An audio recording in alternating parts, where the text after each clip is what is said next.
Hey Vital MTBers, for a chance to win a brand new GX AXS upgrade kit just like this one, with proceeds going to Swimba, stay tuned after the video and learn how. Despite its strong on-trail performance, the price tag associated with SRAM's AXS wireless line of drivetrains have left it off many riders' bikes. For 2 years now, the AXS line of drivetrains have remained something for elite level builds only. Enter the all-new GX AXS wireless drivetrain from SRAM. Now, this is by no means what we would call inexpensive, but it does lower the barrier of entry to the world of wireless electronic shifting. Now, we've had this drivetrain for a few weeks now and have had a chance to ride it. So hang on, and we're going to dig in to find out exactly what this is and how it performs compared to its higher tiered offerings such as Eagle X01 AXS. Now, before we go any further, remember, we are talking about wireless electronic shifting. It's going to cost a whole lot more than any other traditional system out there. SRAM's new GX AXS upgrade kit includes your rear derailleur, a battery case, charging port, gap tool, battery, and a wireless shifter. For $600, anybody with an existing SRAM 12-speed drivetrain can be in the wireless game.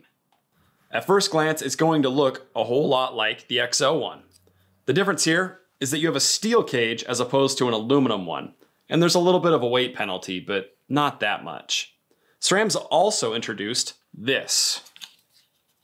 You line it up, a battery cover. Now this cover comes as part of the complete GX upgrade kit, but is something that you can buy if you're already an owner of the X01 or XX1 line. Still present on the GX drivetrain, the overload clutch. You hit this thing on something, it's going to go right back to where it was.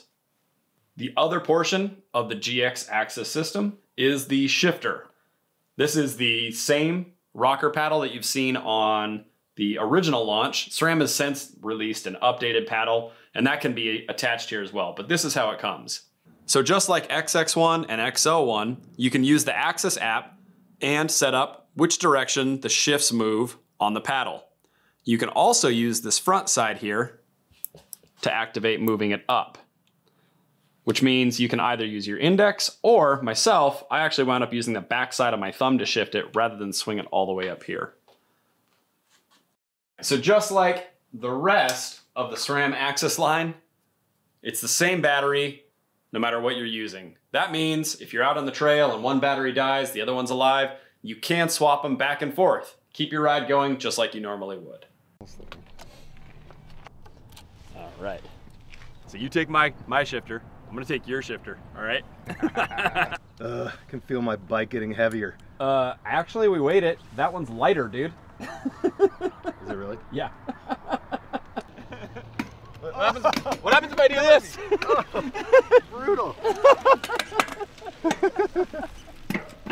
With my bike in the work stand, it seemed as though there was a little bit of lag between hitting the shifter and the derailleur moving. For all the hype surrounding electronic shifting, I was a little bit surprised. But not knowing anything about the GX AXS system at the time, I figured this might be the compromise of a lower price. Putting my test bike to the trail painted a very different picture. From the moment I put the rubber to the ground, the GX AXS shifting was fast, precise, and extremely smooth. I made haste for the nearest grind of an uphill and started pushing buttons like an impatient child just to see what would happen. The GX AXS derailleur pushed and pulled the chain up and down the cassette with nary a complaint and all the expediency of any high-end system. So after our time on the GX AXS system, there was one nagging question, something that was really kind of bugging us. And that was, why would anybody choose X01 AXS over GX AXS? We actually lobbed this question to the people at SRAM. And the reply was, well, if you want to save a few grams, then you're going to go with X01. Otherwise, the GX is going to be every bit as durable as everything else in the line. You want to know a secret? All those clips where I was bashing the derailleur to show you the overdrive clutch, we learned a little something. The derailleur was fine, but I actually bent my hanger in the process.